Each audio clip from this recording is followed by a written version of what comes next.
My grandfather died on a Tuesday in March, and I learned about the research station on a Thursday in May. The lawyer's office smelled like old leather and disappointment, the kind of place where dreams go to be filed away in manila folders. I'd expected maybe a few $1,000s, some antique furniture, perhaps his old war medals. Instead, I got coordinates. Latitude, -75.0 degrees. Longitude, -123.5 degrees. And a key that felt too heavy in my palm. The lawyer, a thin man whose skin looked like parchment, slid a folder across the mahogany desk.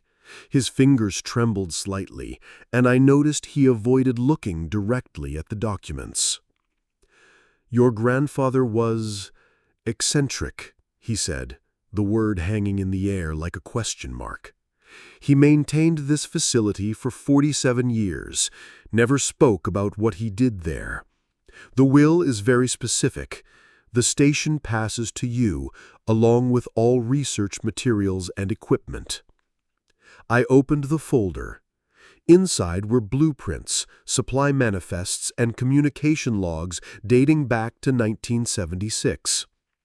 The research station was called Whitmore Base, named after my grandfather, Dr. Edmund Whitmore. According to the documents, it was officially decommissioned by the Antarctic Research Council in 1995. But the power generators were still being maintained. Someone had been paying the bills. Maintained by whom? I asked. The lawyer's Adam's apple bobbed.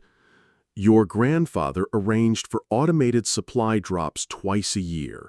Fuel, food, equipment. The arrangement continues indefinitely, funded by a trust he established."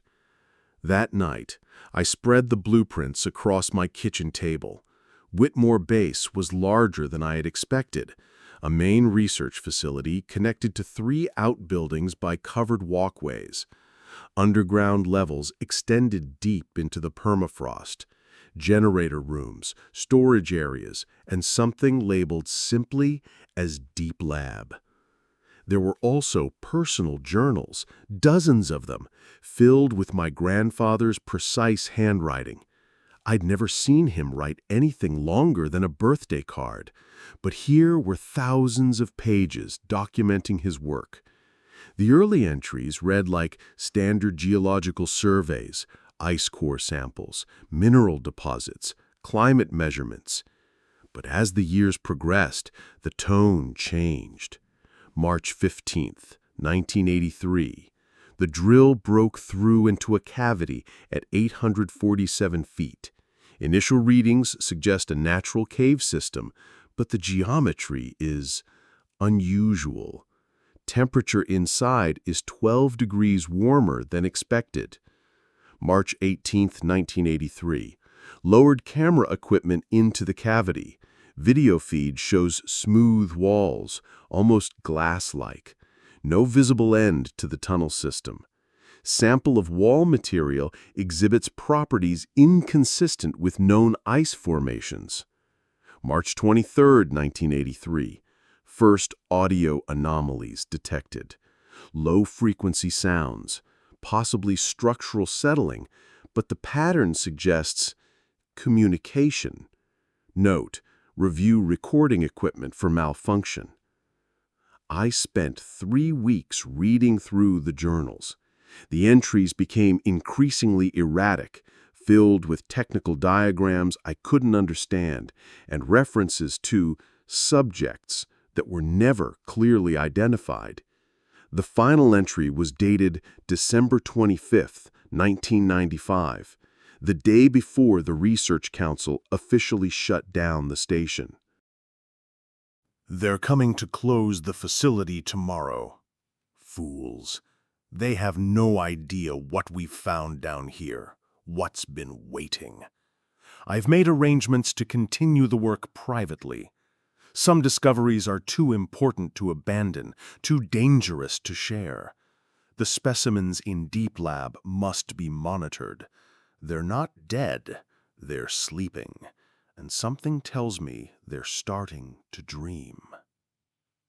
The airline ticket to Christchurch, New Zealand cost more than my car.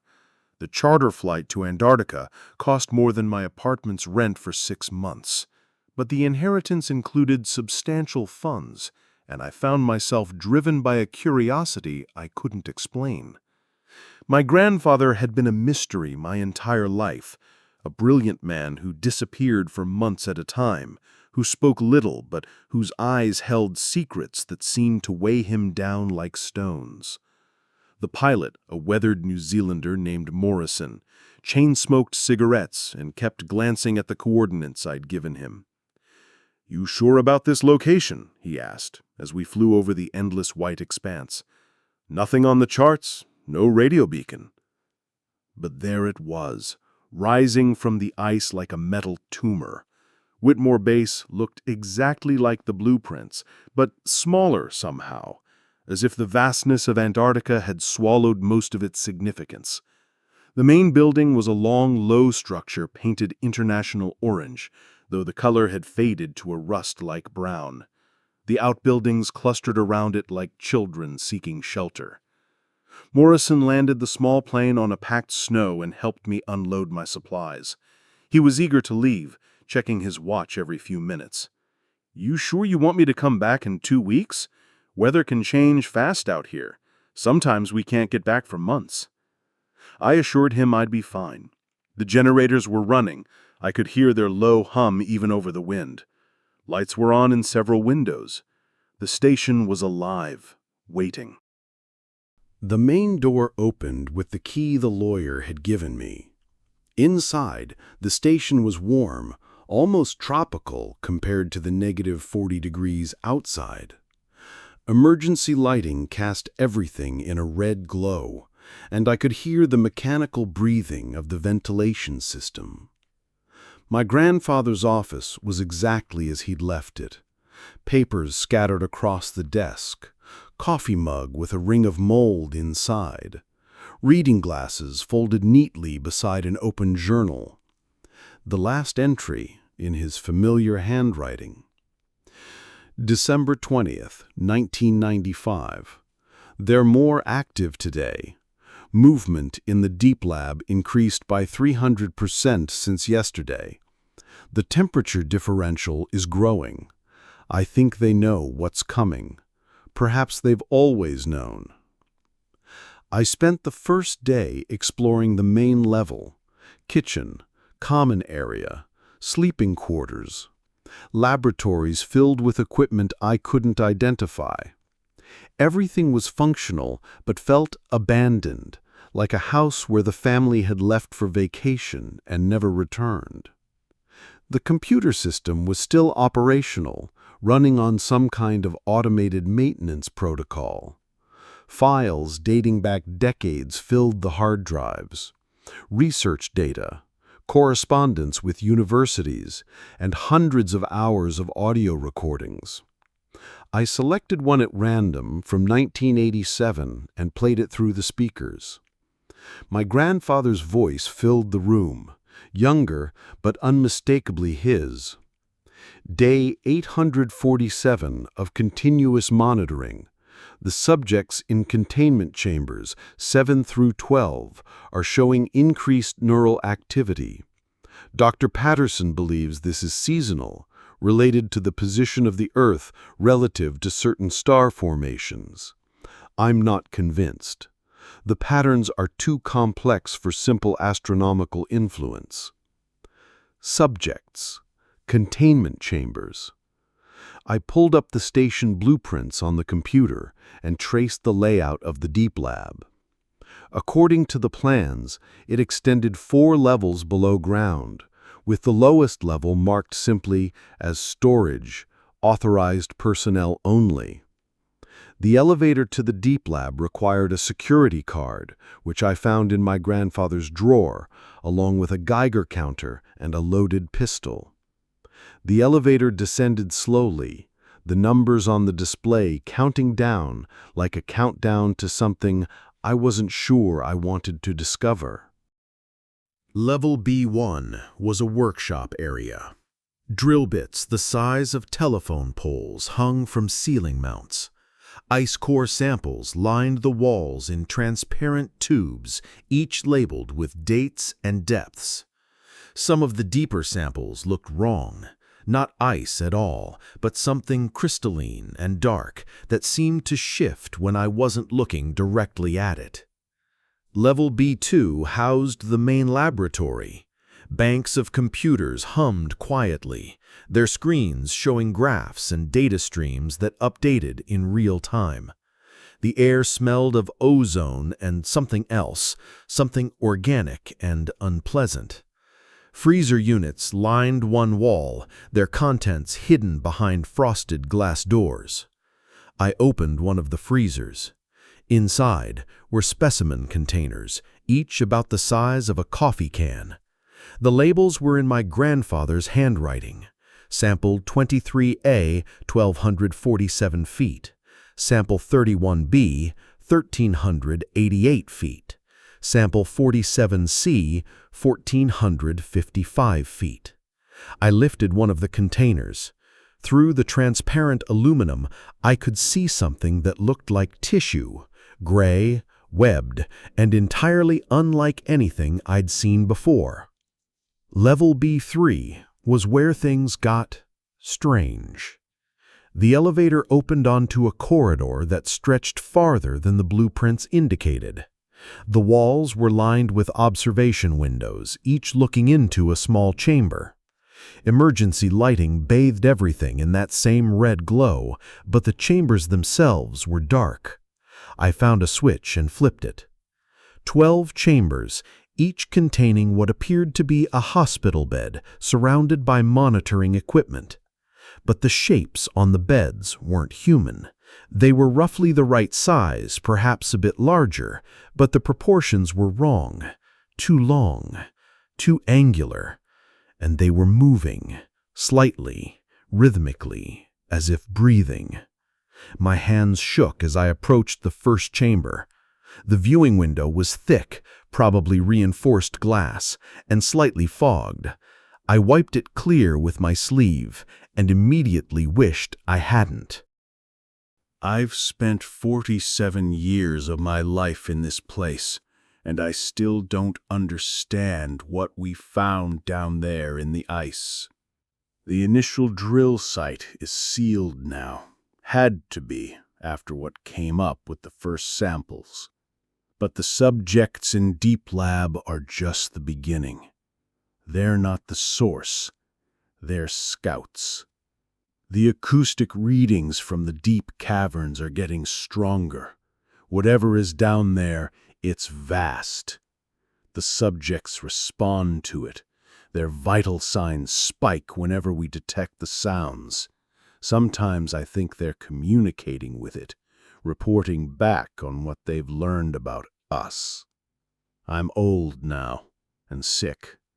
The cancer will kill me soon, but I can't leave this place unguarded. Someone needs to watch them, to make sure they don't wake up completely. I've arranged for David to inherit the station. My grandson doesn't know what he's getting into, but he's smart. He'll figure it out. He'll understand why this work is necessary. The subjects aren't evil, I don't think. They're just different. So different that their very existence challenges everything we thought we knew about life on Earth, or under it. I read until dawn, which, in Antarctica, meant the sun moved slightly higher in the sky, but remained the same pale disk it had been all night. The journal entries painted a picture of my grandfather's growing obsession with the creatures in Deep Lab and his increasing certainty that they were part of something larger, something still buried in the ice below the station. The final entry was dated just 2 weeks before his death. Subject 12 spoke today. Not words exactly, but sounds that carried meaning. It was trying to tell me something about the deep places, about what sleeps there. I think it was warning me, or perhaps it was threatening me. The distinction may not matter anymore. I've made my choice. I'm going down to the sealed chamber tomorrow, to the original drill site. If something happens to me, if I don't come back, the automated systems will continue to monitor the subjects. But David will need to make his own decision about what to do with them. Some knowledge is too dangerous to possess, but too important to abandon. On my third day at the station, I found the entrance to the sealed chamber. It was hidden behind a false wall in level B3, accessible only through a maintenance corridor that didn't appear on any of the blueprints. The heavy steel door was marked with radiation warnings and biohazard symbols. It took both keys from my grandfather's desk to open the multiple locks. Beyond the door was an elevator shaft that descended farther than the main elevator. The car was a simple platform surrounded by safety rails, operated by a manual control system. As I rode it down, the walls changed from concrete to natural ice, then to something that wasn't quite ice, something crystalline and dark that reflected the elevator's lights in patterns that hurt to look at. The shaft ended at a natural cavern. My flashlight beam revealed smooth walls that curved away into darkness, carved by no natural process I could identify. The air was warm here, almost tropical, and filled with a scent like ozone mixed with something organic and ancient. I followed the cavern for what felt like miles. The walls gradually changed from that strange crystalline material to something that looked almost like metal, though it was clearly organic. The surface pulsed slightly, as if something massive was breathing on the other side. The cavern opened into a vast chamber that my flashlight couldn't fully illuminate. But what I could see made me understand why my grandfather had sealed this place. The chamber was full of them. Hundreds of the same elongated creatures I'd seen in the observation chambers above, but these were larger, older, and clearly more developed. They hung suspended in the warm air, supported by networks of what looked like organic cables that ran along the walls and ceiling. Some were the size of humans. Others were massive, easily 20 feet long, their limbs trailing in the still air like the tentacles of deep-sea creatures. And they were all connected.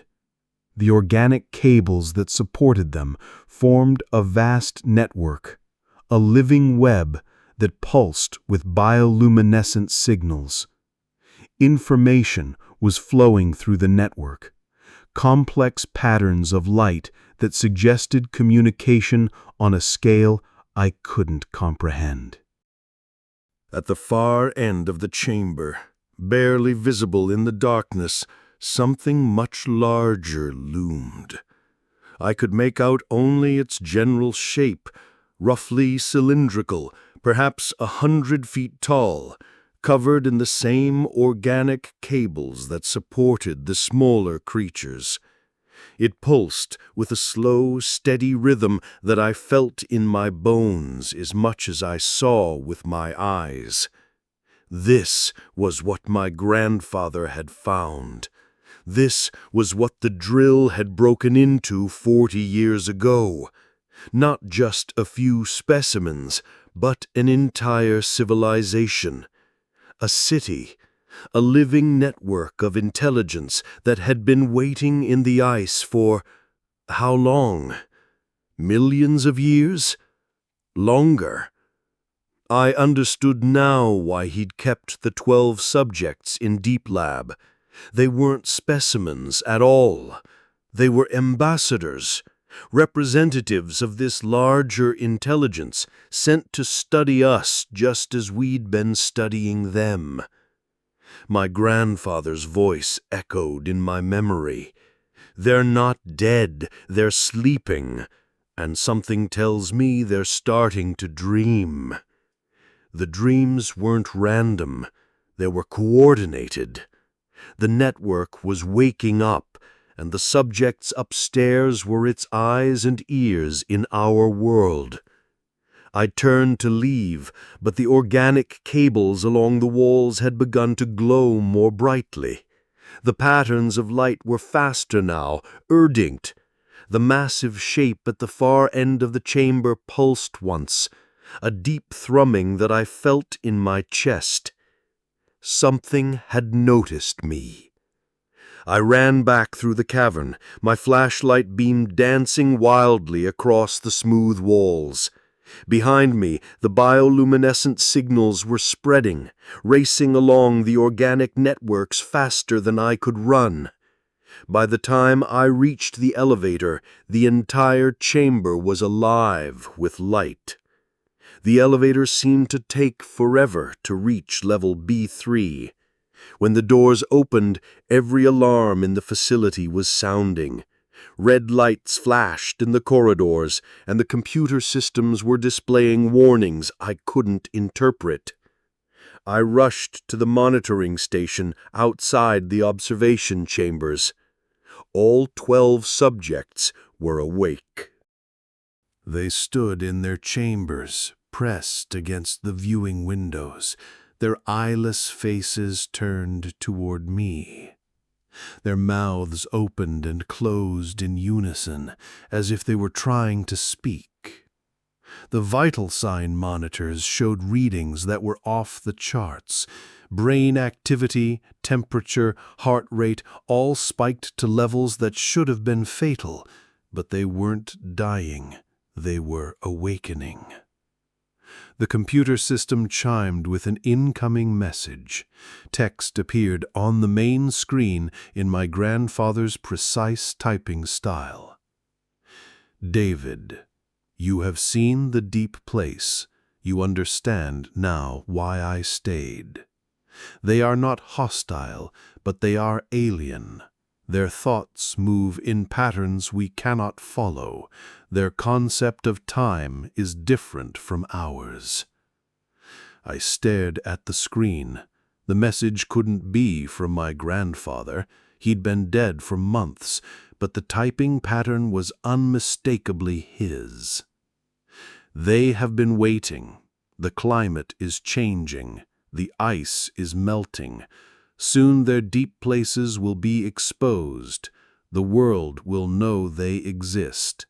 They need an intermediary, someone who can speak for them to your species. Who's typing this? I said aloud, though I already suspected the answer. We are. We learned your grandfather's patterns of communication. We learned his language, his thoughts. Through the network, through the connection, he volunteered to be our voice. Now we need yours.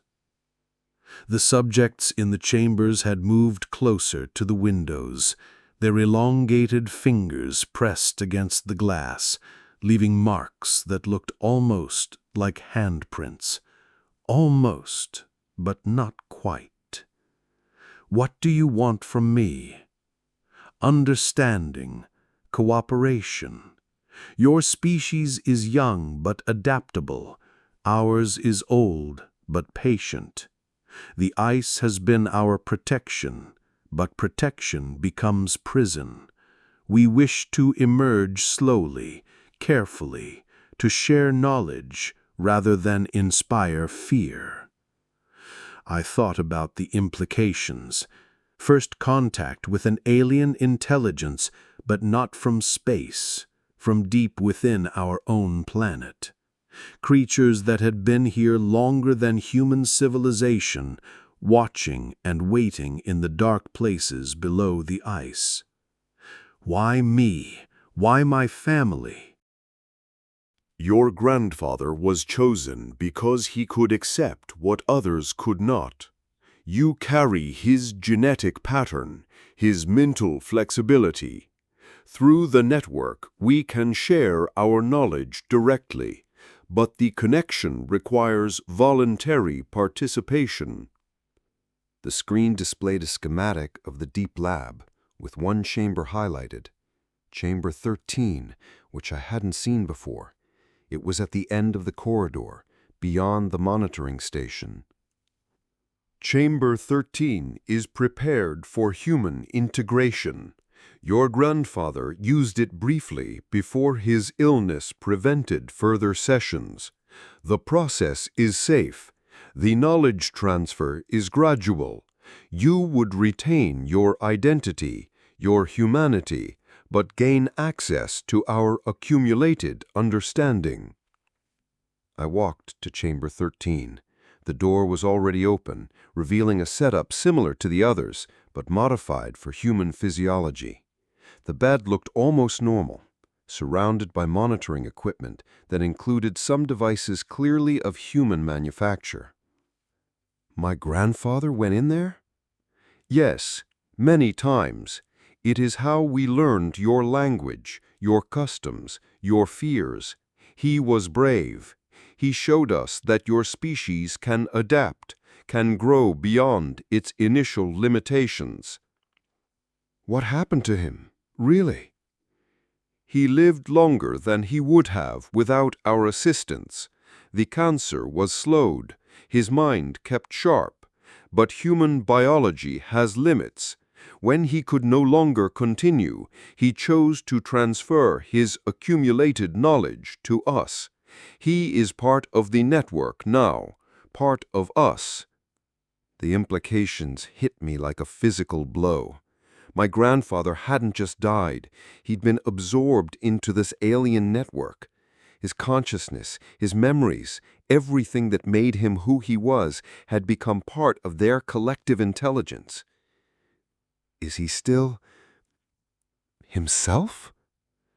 The question has no meaning to us.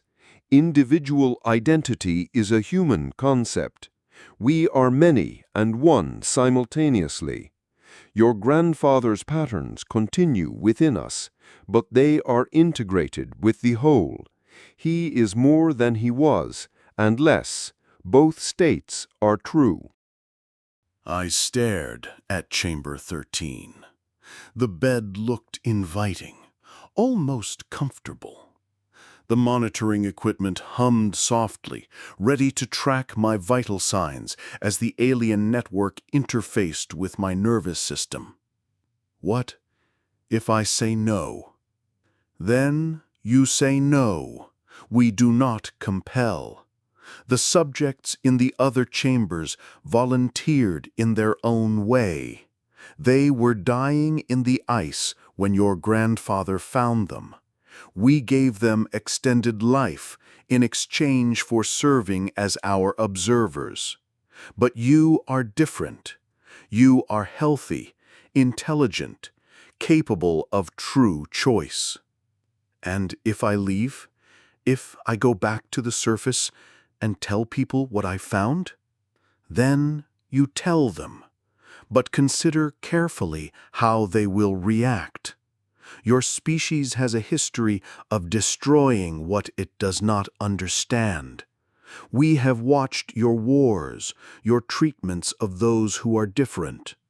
We prefer gradual revelation to sudden shock. The screen displayed images. Satellite photos of the Antarctic ice sheet showing massive areas of melting. Climate data indicating accelerated warming in the polar regions. Projections showing that within decades, vast areas of currently frozen terrain would be exposed. The ice is melting.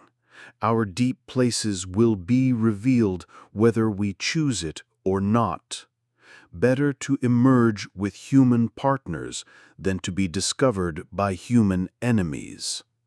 I spent hours in that corridor, weighing the decision. The subjects in the chambers watched me patiently, their alien faces impossible to read. The computer screen occasionally displayed additional information, glimpses of the vast knowledge the network possessed, advances in science and technology that could benefit humanity immensely. But always there was the underlying question. What would I become if I accepted their offer? Would I still be David Whitmore, or would I become something else, something caught between human and alien consciousness? The answer came to me gradually as I realized what my grandfather had really left me. Not just a research station or a collection of alien specimens, but a choice, a chance to be part of something larger than myself, larger than my species. I thought about my life before coming to Antarctica.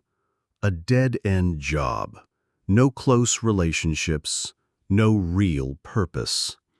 I'd been drifting, waiting for something to give my existence meaning. Here was that something, wrapped in alien flesh and hidden beneath miles of ice. The network waited patiently for my decision. The subjects in the chambers continued their silent vigil. The vast intelligence in the deep cavern below pulsed with its slow, ancient rhythm. Finally, I made my choice. I entered Chamber 13. The bed was more comfortable than it looked, molding itself to my body as I lay down. The monitoring equipment activated automatically, sensors attaching themselves to my skin with gentle precision. I felt no fear, only a sense of inevitability, as if I'd been moving toward this moment my entire life. The connection began as a gentle tingling in my fingertips, spreading slowly up my arms. It wasn't painful, but it was alien in a way that made my human nervous system struggle to process the sensations. Colors that had no names flooded my vision. Sounds that existed outside the normal spectrum of hearing filled my mind. And then, gradually, understanding began to flow. I saw the history of the network, millions of years of patient observation, of slow growth and careful adaptation. They were explorers in their way, sent to this world long before complex life had emerged on its surface. They'd watched the rise and fall of species, the gradual warming and cooling of climates, the slow dance of evolution. They'd been waiting for intelligence to develop, for a species capable of communication and cooperation. Humanity was not the first they had encountered. The fossil record hid evidence of several previous species that had achieved brief periods of technological advancement before destroying themselves or being destroyed by natural catastrophes. But humanity showed promise. We were adaptable, creative, capable of both great cruelty and great compassion. More importantly, we were on the verge of technologies that could help both species survive the coming environmental changes. The network's knowledge flowed through me in waves. Advances in energy production that could eliminate the need for fossil fuels. medical technologies that could extend human lifespan indefinitely, agricultural techniques that could feed billions without depleting the soil. All of it was available, offered freely in exchange for cooperation and understanding. But with the knowledge came responsibility.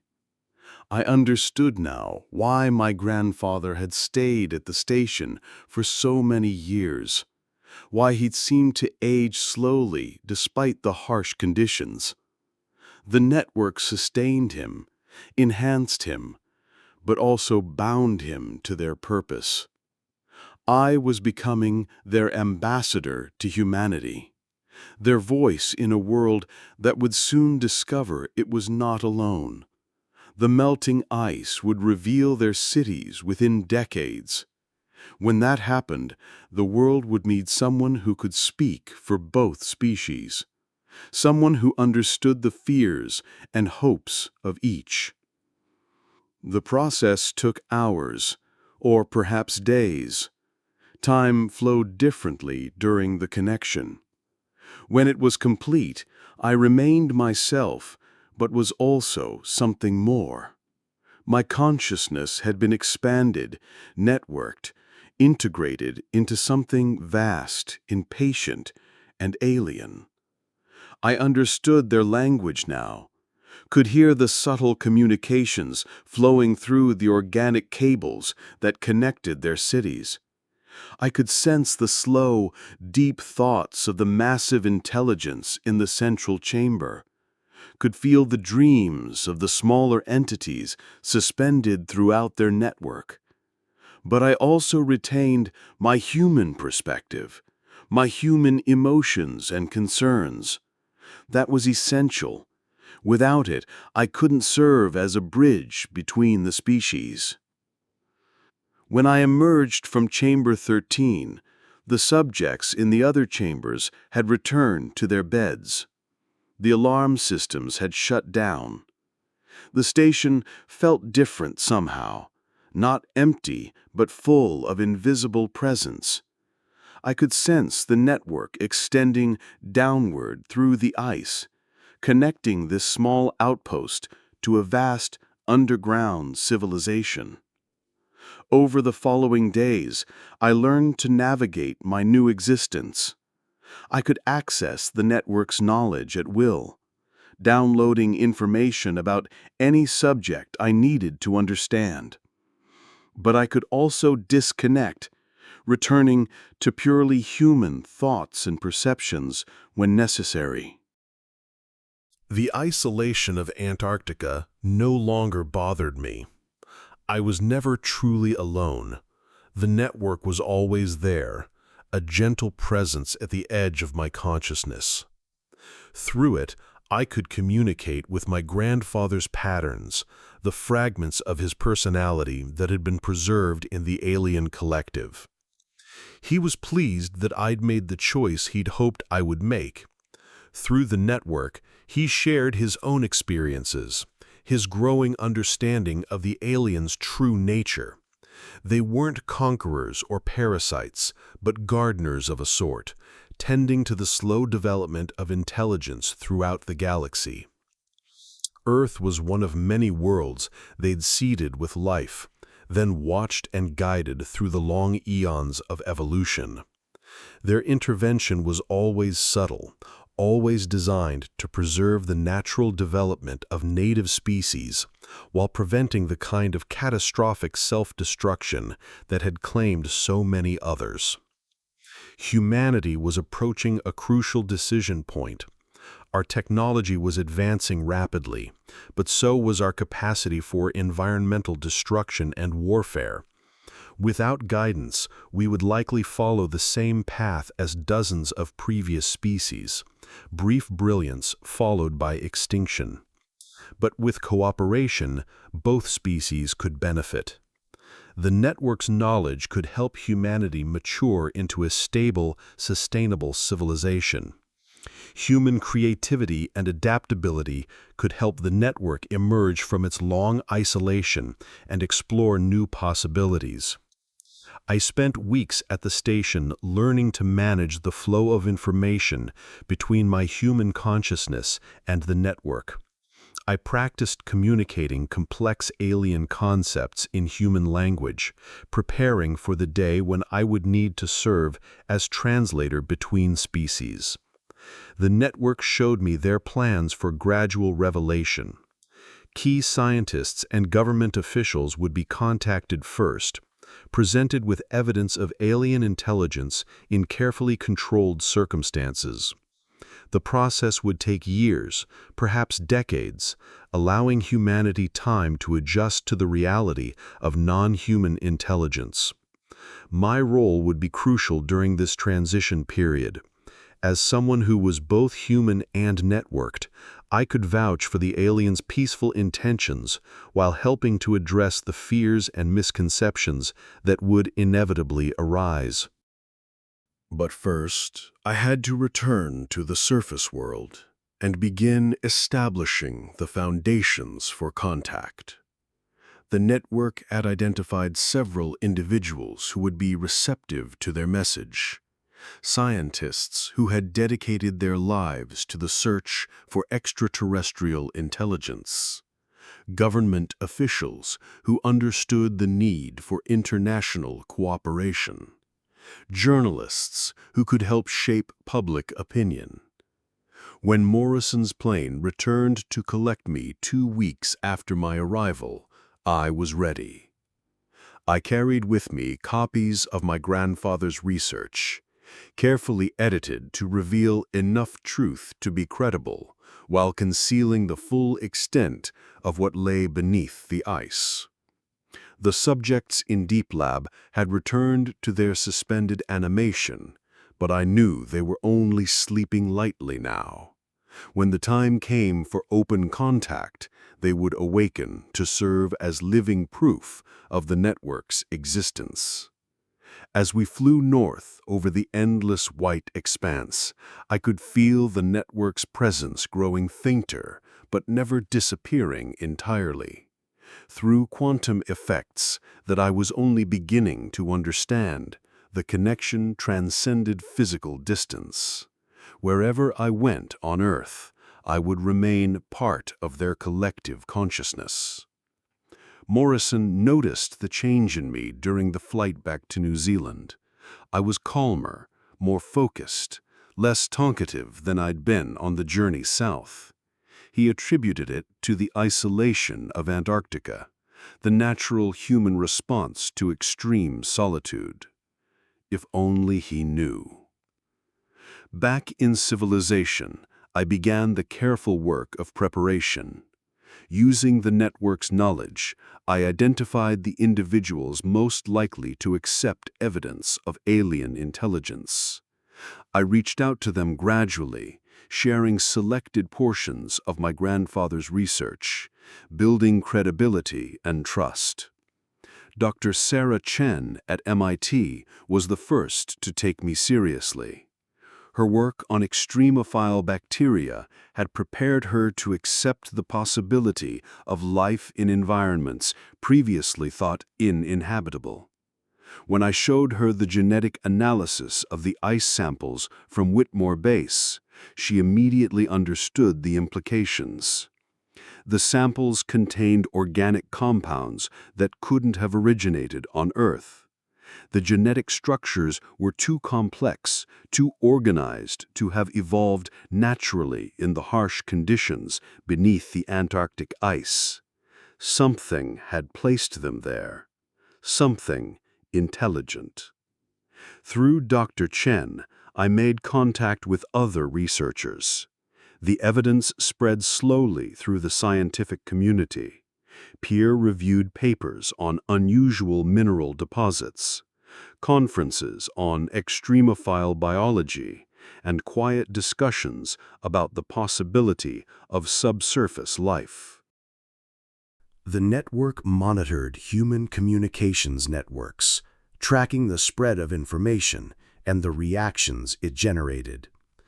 They were pleased with the gradual acceptance among scientists, but concerned about the growing interest from military and intelligence agencies. Humanity's first instinct when encountering something unknown was often to try to weaponize it. The network had experienced this response from previous species, and they were prepared to defend themselves if necessary. But they preferred cooperation to conflict. Through me, they began reaching out to individuals in positions of political power. Carefully selected officials received anonymous packages containing irrefutable evidence of non-human intelligence, genetic samples, mineral analyses, photographs of the subjects in deep lab. The responses varied widely. Some officials buried the information, too afraid of the implications to take action. Others launched covert investigations, trying to determine the source of the evidence. A few, the wise ones, began quietly preparing their governments for the possibility of contact. 2 years after my return from Antarctica, the process of gradual revelation entered its next phase. The network was ready to make direct contact with selected representatives of human governments. I found myself in Geneva, sitting across from a carefully chosen group of diplomats, scientists, and military officials. On the table between us lay a briefcase containing samples of alien technology, devices that could revolutionize human understanding of physics, biology, and consciousness itself. The meeting had been arranged through months of careful negotiation. Each participant had been selected for their ability to think beyond conventional boundaries, their track record of dealing with sensitive information, and their influence within their respective organizations. As I opened the briefcase and began to explain what they were looking at, I could feel the network's attention focused on this room, on this moment. 40 years after my grandfather had first broken through the ice into their domain, first contact was finally beginning. The reaction was everything the network had predicted. Fear, wonder, skepticism, and excitement warred in the faces around the table. Questions came in rapid succession. How long had they been here? What did they want? Were there others? Was Earth under threat? I answered as honestly as I could, explaining the network's patient observation of human development, their desire for cooperation rather than conquest, their willingness to share knowledge in exchange for understanding. But even as I spoke, I could sense something changing in the network's communications. The slow, patient thoughts that had characterized their collective consciousness for millions of years were becoming faster, more urgent. Something was happening in Antarctica. The melting was accelerating. Through the network, I could feel the rising temperatures in the deep caverns, the gradual weakening of the ice barriers that had protected their cities for eons. What they had projected to take decades was happening in years. Climate change was forcing their hand, pushing the timeline for contact far ahead of their careful plans. 3 months after the Geneva meeting, the first images appeared on satellite feeds. NASA researchers studying ice loss in western Antarctica noticed unusual geometric patterns emerging from beneath the melting glaciers. Structures too regular to be natural, too vast to be human-made. The network had no choice but to accelerate their emergence.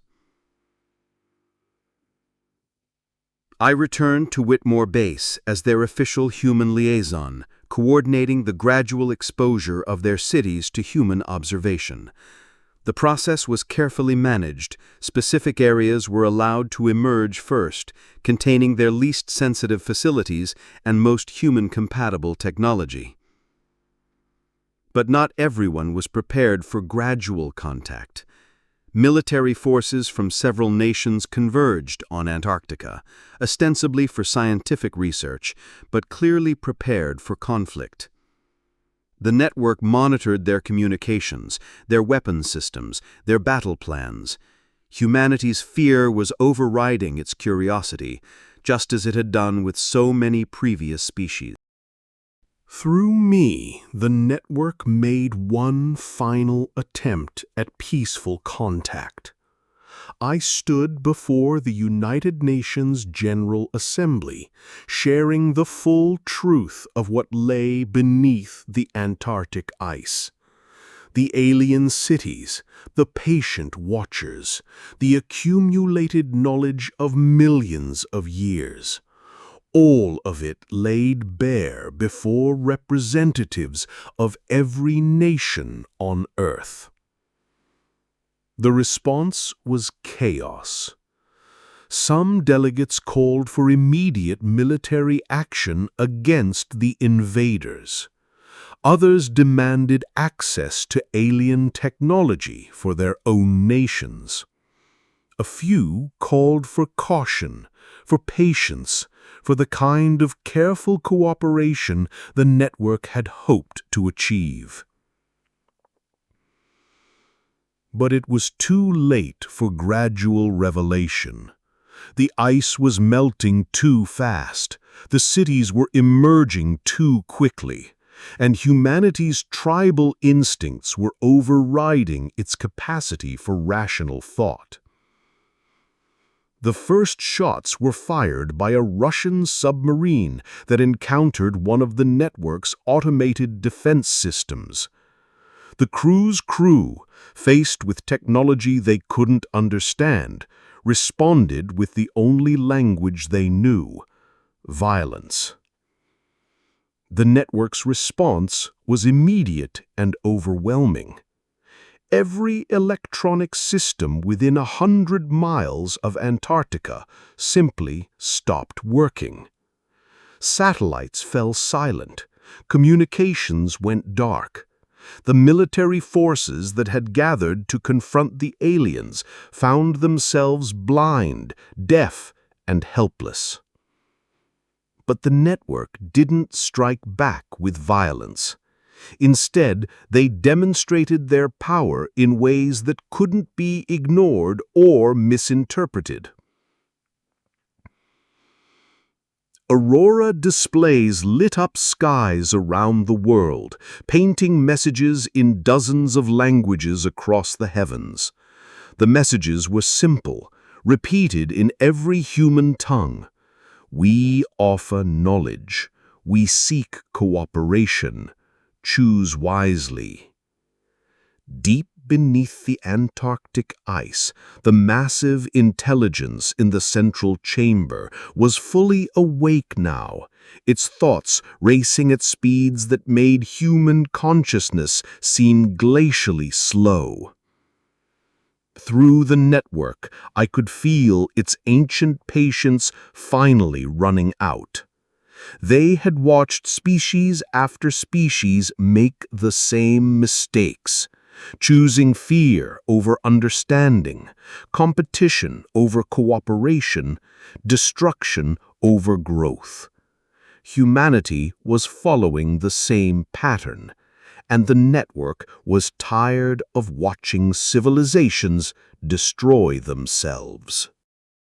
The demonstration of power was followed by an ultimatum, delivered simultaneously to every government on Earth through every available communication channel. The message was clear and simple. Humanity had 1 year to choose. Accept the network's offer of cooperation and shared knowledge, or face the consequences of continued hostility. The aliens had the power to defend themselves, but they preferred not to use it. The choice was humanity's to make. I found myself at the center of a global crisis, serving as the primary communication channel between species. Government officials, Military leaders and scientists from around the world sought my guidance, trying to understand what the aliens truly wanted and whether their offer could be trusted. Through the network, I could access information that no human intelligence agency possessed. I knew the locations of every nuclear weapon on Earth, the capabilities of every military force, the true intentions of every world leader. The network had been watching and learning for far longer than humanity had existed as a technological species. But with that knowledge came a terrible burden. I could see the paths that lay ahead for humanity, the branching possibilities that led either to unprecedented prosperity or to complete extinction. The choice cruelly was ours to make, but the consequences would be permanent. Some nations chose cooperation. Small countries with little military power saw the wisdom in aligning themselves with a vastly superior intelligence. They opened their borders to alien observers, established research programs to study the emerging technology, began the slow process of integrating their civilizations. Other nations chose resistance. Military superpowers that had dominated human history for centuries couldn't accept the reality of their sudden obsolescence. They prepared for war against an enemy they couldn't understand, stockpiling weapons that would be useless against technology millions of years more advanced than their own. The year of grace the network had granted humanity passed quickly.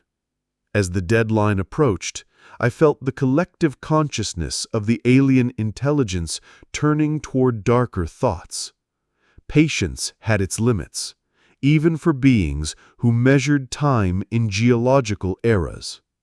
The end came not with warfare, but with withdrawal. On the appointed day, every piece of alien technology that had been shared with cooperative nations simply stopped working.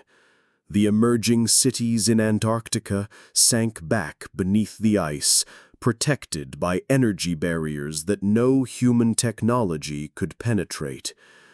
The subjects in laboratories around the world, those few that had been shared with trusted researchers, vanished without a trace. The network retreated into the deep places, sealing themselves away from human contact. But they didn't leave Earth. Through quantum-entangled communication systems buried in the planet's core, they continued to watch and wait. Humanity had failed the test, as so many species before them had failed. The offer of cooperation was withdrawn, but the aliens remained, patient observers waiting for humanity to mature or destroy itself. I was left as the only permanent bridge between species, too human to fully join the network, too networked to return to purely human existence. In the years that followed, I continued to maintain Whitmore Base, keeping the research station operational as a monument to what might have been. The world moved on as worlds do. Official reports blamed the Antarctic anomalies on unusual ice formations and electromagnetic phenomena. The brief period of global cooperation was forgotten, dismissed as mass hysteria brought on by climate anxiety and social media manipulation. But I remember. Through the network, I can still access the vast store of knowledge that could have transformed human civilization. I can see the cures for diseases, the solutions to environmental problems, the technologies that could have carried humanity to the stars. All of it remains available, waiting for the day when humanity proves itself ready for the responsibility that comes with such power. The network is patient. They've waited millions of years already. They can wait a little longer. Sometimes, late at night in the endless Antarctic darkness, I receive communications from the deep places. Updates on humanity's progress, assessments of our growing technological capabilities, evaluations of our social and political development. The network remains cautiously optimistic. Human civilization is young, but it shows signs of eventual maturity. The environmental crises that forced their early emergence may ultimately serve as catalysts for the kind of global cooperation they've been waiting to see. Climate change continues to melt the Antarctic ice, occasionally revealing glimpses of the alien cities below. These discoveries are quickly suppressed by governments that remember the chaos of first contact. But information leaks out through scientific channels and social media. A new generation of humans is growing up with the knowledge that we are not alone, that intelligence exists in forms we can barely comprehend. Some of them reach out through the quantum communication networks the aliens left behind, sending messages into the deep places. The network listens to these messages with interest. Young minds, unencumbered by the fears and prejudices of their elders, often ask better questions and offer more creative solutions to the challenges facing both species. Through me, the network occasionally responds to these communications. Carefully chosen young scientists and philosophers receive guidance that helps them advance human understanding in subtle but significant ways. The process of revelation continues, but at a pace measured in generations rather than years. I've become something unique in human history. A permanent ambassador to an intelligence so vast and patient that human minds can barely comprehend its existence. I age slowly, sustained by alien technology that extends human lifespan indefinitely. I may live to see humanity take its next evolutionary step, may witness the eventual reunion of the species. Or I may watch as human civilization follows the path of so many others, brilliant and brief, leaving only archaeological traces for future intelligences to discover.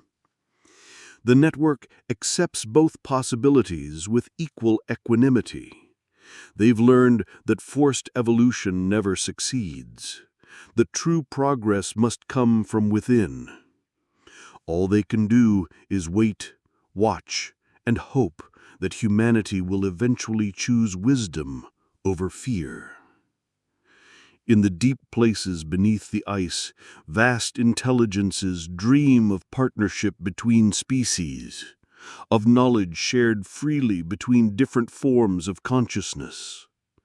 They dream of humanity joining the galactic community of intelligence, adding human creativity and adaptability to the accumulated wisdom of millions of years. But dreams require time to become reality, and time is something the network has in abundance. The aurora dances overhead as I write these words, painting messages of hope and invitation across the Antarctic sky. The network remembers my grandfather's courage, honors his sacrifice, and maintains faith in the species he died trying to protect. We are not alone. We never have been. The question is not whether alien intelligence exists, but whether we have the wisdom to accept the partnership they offer. The deep places wait. The network dreams. And somewhere in the quantum foam that underlies reality itself, the future of two species hangs in the balance, waiting for humanity to make the choice that will determine the destiny of both. In the end, perhaps that's the most terrifying truth of all. Not that we are alone in the universe, but that we are not, and the responsibility for what happens next rests entirely in our hands. If this story left you staring into the darkness, wondering what might be waiting beneath the ice at the bottom of the world, hit that like button and subscribe to Story Place. Every day there's a new horror story here, and trust me, David wasn't the only one who discovered that some family legacies come with a price beyond imagination. Write in the comments, if you inherited a research station in Antarctica and found evidence of alien intelligence, would you have made the same choice David did? See you in the next nightmare.